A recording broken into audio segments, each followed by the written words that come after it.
이번에는 여당의 최대 싱크탱크인 여의도 연구원을 책임지고 있는 분을 만나보도록 하겠습니다. 오랜만에 뵙습니다. 국민의힘 경제활력 민생특위위원장인 윤희숙 여의도 연구원장입니다. 안녕하세요. 안녕하세요. 오랜만입니다. 네, 오랜만에. 원장님. 네, 그동안 칩거 저술, 칩거 저술.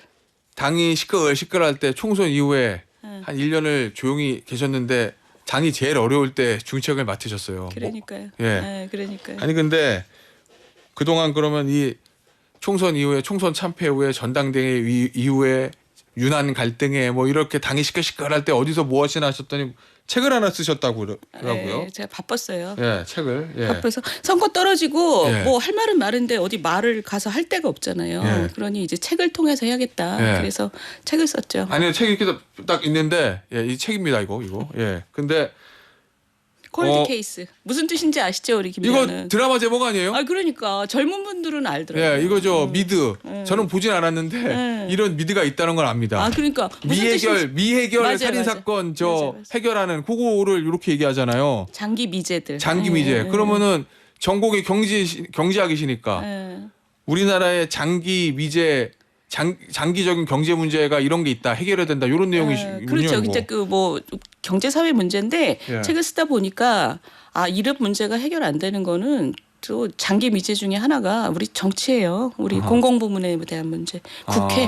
예. 국회 아주 심하고 그래서 지금 지난 몇 달 동안 저는 뭐 여당 정치인으로서 여러 가지 국민들께 죄송하지만 예. 근데 국민들께서 한번 생각해 보셔야 되는 거는 이대로는 안 되겠다 이런 생각들 많이들 하실 거예요. 우리나라가 예. 한계에 도달했다. 아하. 예. 수십 년 동안의 어떤 모델로서 그 시대는 풍미했으나 이제 더 이상 이렇게는 안 되겠다라고 막연히 느끼시는 분들 굉장히 많거든요. 그래서 제가 그거를 풀어낸 거죠. 예. 책에다가. 그래서 이러한 점을 우리가 고치면 예. 근데 나는 또 마지막으로는 굉장히 낙관적이에요. 우리나라 사람들이 굉장히 이 집중력이 있고 에너지가 예. 좋아서 저는 요거를 지금 이 어려움 속에서 굉장히 혼돈스러운데 여기서 새로운 질서를 만들 수 있을 것 같아요. 좋은 책입니다. 아, 그래요? 자, 이거 경제학자로서 쓴 책이에요? 정치인으로서 쓴 책이에요? 왠지 좀 방향이 다를 것 같아가지고. 학자의 시각과 정치인의 시각은. 경제학자로서의 지식을 예. 정치학자로서의 스킬로 풀어낸 거예요. 이거 우문현답인데. 아니, 왜냐면요. 이거 쓰실 때는 내가 앞으로 또 정치할 건가? 다음에 어떤 자리로 갈까? 그거를 뭐 염두에 두고 쓰시진 않았을 거 아니에요. 전혀 염두에 두지 않았죠. 아주 자유롭게 썼죠. 그렇죠. 그런데 책이 나온 다음에 여의도 연구원장에 가셨어요. 그러니까 여의도 연구원장이랑은 집권 여당의 최대 싱크탱크입니다. 그러면 국민의힘에서는 공식적으로는 부인하지만 만약에 조기 대선이 열리면 당의 공약을 만들어내야 되는 거예요. 그렇죠? 그건 맞잖아요. 아니에요? 꼭 여연인데. 그렇지는 않죠. 아, 만약에 뭐 여연이 손 놓고 있는 건 아니잖아요. 손 놓고 있지는 않지만 예. 글쎄요. 그 선거가 열린다면 예. 그런 역할을 하고자 하는 분들이 굉장히 많기 때문에. 예. 아니 근데 왜냐면 여기 얘기했던 저 콜드 케이스라는 거, 한국을 벼랑 끝으로 한국 경제를 몰고 간 5가지 장기 미해결 과제. 이런 것들을 어떻게 해결해야 되느냐가 차기 조기 대선 열리면 거기에 쟁점이 될 수도 있을 거잖아요. 그중에 많은 부분이 쟁점이 되겠죠. 그럼 이거를 공약으로 풀어내고 뭐 그러실 계획도 있으십니까? 글쎄요. 저희 후보가 누가 될지에 달렸죠. 후보가 정해지면 여의도 연구원장을 바꿀 수도 있다는 얘기인가요? 예. 당연히 그렇죠. 아, 그래요? 예. 알겠습니다. 그러면 하나만 해결책을 줘 보세요. 우리나라 지금 여러 가지 이 장기 미제 경기에 관련된 5가지 장기 미해결 과제 중에서 해결하려면 이거 하나는 꼭 해야 돼. 제일 중요한 거. 제일 중요한 거. 저는 사실 이 책을 쓸 때하고 생각이 좀 달라졌는데 예. 제일 중요한 거는 저거 같아요. 각자가 좀 책임을 져야 되는데 제일 중요한 게 책임이 없고 권한만 있는 게 우리 국회입니다. 그래서 예. 저도 이 책에도 국회 얘기를 많이 썼지만 이 최근 몇 달을 살면서 아주 더 눈에 띄는 것이 탄핵 29번 별 이유도 없이 했다 그러면 보통 사람 같으면 감옥 가죠. 무고죄로. 근데 우리 국회는 아무런 책임을 지지 않아요. 저는 그 이재명 대표가 국민 소환제 도입하자고 그랬잖아요. 예. 물론 그건 개헌 사항입니다만 그 국민 소환제를 도입하는데 저는 원래 그 주장을 했었어요. 예. 근데 이제 문제는 국민 소환제라는 걸 미운 놈 끌어내리는 제도가 되면 안 되기 때문에 그건 그렇죠. 예. 요건이 있어야 되잖아요. 예. 근데 요건이 자기 살려고 아무렇게나 남을 탄핵하는 자. 자기 정적을 제거하려고 탄핵하는 자. 이게 아주 1순위 요건이죠. 그렇게 따지면 우리 이재명 그 대표는 따놓은 당상 본인이 국민 소환 1호 따놓은 당상 저는 그렇게 생각해요. 어쨌든 예. 우리나라가 앞으로 가려면 국회가 책임을 지는 나라. 얼마 전에 그 외국계 그 신용평가사들이 그런 얘기를 했어요. 한국은 입법부가 한국 경제의 그 고도화된 정도를 도저히 감당하지 못하고 있다. 그런 그 평가를 했었어요. 그건 저는 무슨 얘기예요?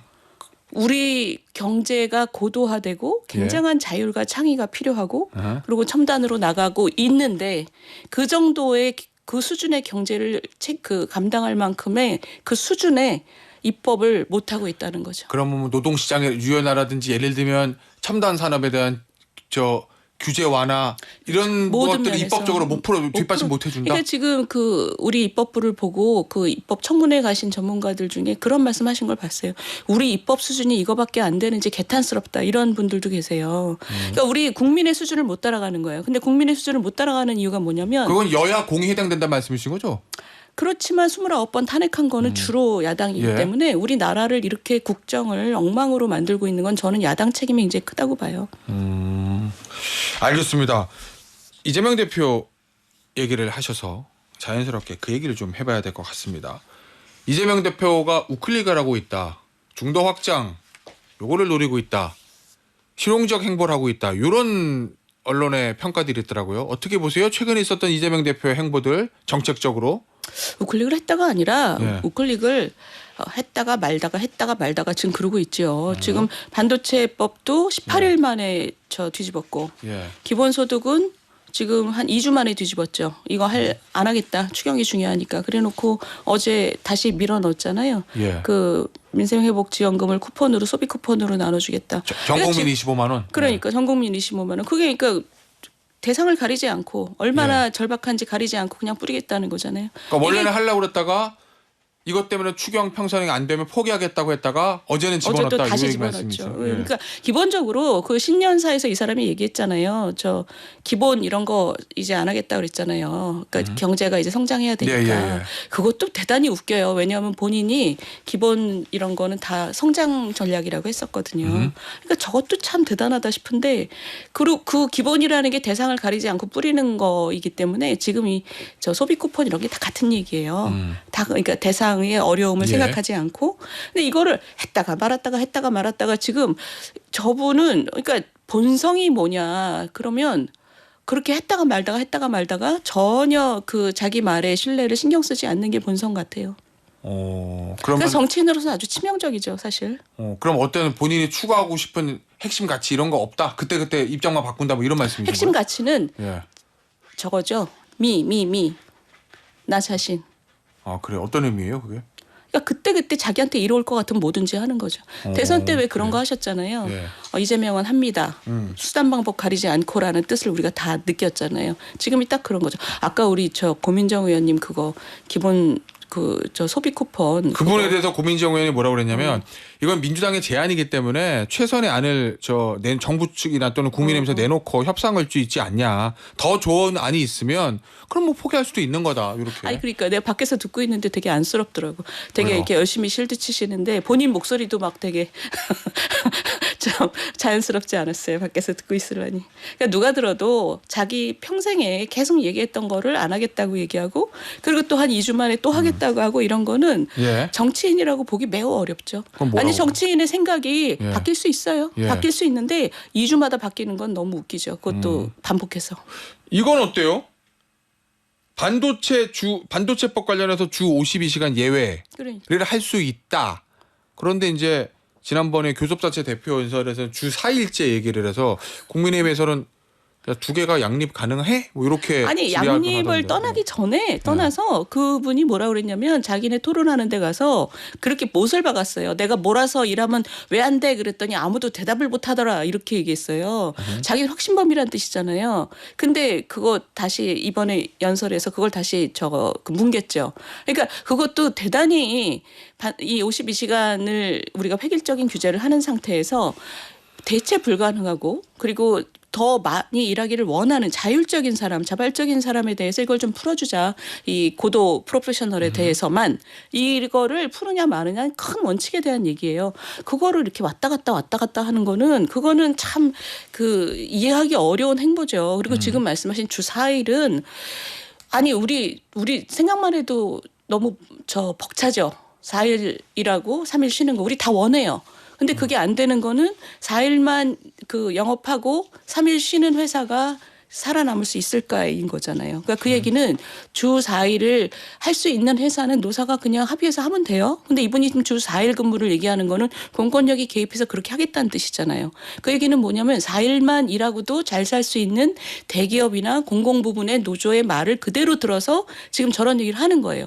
그러면 주 4일만으로 영업하고도 살 수 없는 사람은 다 문 닫으란 얘기잖아요. 그게 지금 나라 경제를 생각하는 사람입니까? 저런 게 바로 민노총 그 청부 입법 하겠다라는 얘기하고 똑같은 얘기예요. 그러니까 저는 너무 화가 나요. 저런 얘기를 하면. 우리나라가 4일만 일하고 전체가 4일만 일하고 잘 살 수 있는 사회가 되길 저도 바라요. 그렇지만 윗부분은 이미 그게 되면 그 사람들은 노사가 원하면 하면 돼요. 문제는 우리 아래쪽이죠. 뭐 주 5일, 6일 일해도 지금 생계가 안 되는 분들도 계신데 예. 그분들은 그럼 못 본 척하고 지금 4일 얘기하는 거는 제가 만약에 영세 사업장에서 일하는 근로자라 그러면 저 사람은 도대체 뭐 하는 사람인가 그럴 것 같아요. 알겠습니다. 의원님 당내 얘기 좀 해보죠. 탄핵 심판 결과가 아무리 늦어도 3월 중순에는 나올 것 같다라는 게 대부분의 관측이에요. 국민의힘 모든 구성원들은 기각을 바라겠지만 만약에 인용이 되면 조기 대선입니다. 당에서는 조기 대선에 조짜도 꺼내지 말라고 그래요. 여의도 연구원에서 조기 대선에 열렸을 경우 대비합니까? 아무것도 안 합니까? 솔직히. 안 합니다. 정말요? 네. 오, 아니 일단 재판은 그 심판은 지켜봐야 되는 문제고 예. 특히 여의도 연구원은 더더욱이나 여의도 연구원은 당을 정책 정당으로 만들기 위한 곳이에요. 원래부터. 예, 그렇죠. 그 본업은 뭐 밖에서 무슨 일이 있든 똑같아요. 우리 당의 예. 좋은 정책이 뭐고 우리 예. 당이 좋은 정책으로 국민들한테 인식되기 위해서 뭘 해야 되는가. 그러니까 그걸 계속 하고 있는 거죠. 그러면 전혀 조기 대선 열리든 말든 상관없이 그냥 원래 하던 대로 한다? 그럼 그 조기 대선 열리면 이제 그때 이제 정책 개발하고 이러는 거예요? 대선 공약?